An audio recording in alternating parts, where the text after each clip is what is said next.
G'day cocktail lovers. I love old fashions and all the many variations that exist and can exist. And when I found this recipe, I thought this looks interesting.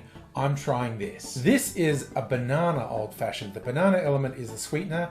We use a banana liqueur for the sweetener rather than a sugar syrup. And the base is split between a rye whiskey and a rum. There's also dashes of pimento dram and angostura or aromatic bitters in there as well. All sounded really quite interesting to me. So let's see what it's like taste-wise.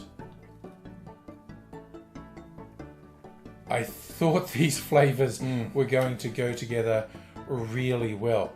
This is less sweet than a lot of old fashions are because we usually use sugar or sugar syrup. There's obviously a fair amount of sugar in a banana liqueur, but not quite as much as a sugar syrup. So some of the other flavors are more front and center, which is quite nice. I'll show you now how we make it. In your mixing glass, put 1 ounce or 30 mils of rye whiskey, then 1 ounce or 30 mils of an aged rum.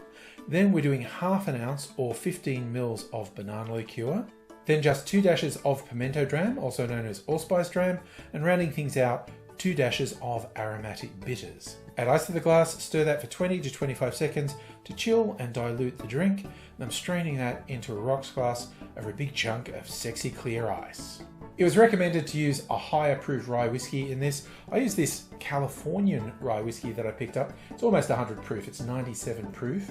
And they were talking about an 8-year-old Appleton Estate rum. I used a 7-year-old Flor de Caña, just going with what I have. That's something that I do always say. Recipes are a guideline. You shouldn't let them chain you down, particularly not when people get into mentioning specific brands. You use different brands, you use different ages, different styles of the same nominal spirit. You will get different tasting cocktails. Usually not radically different, and usually the balance will still be there. I think it's worked really well in this case, and so I recommend it's worth you trying as well. A banana old fashioned. Cheers.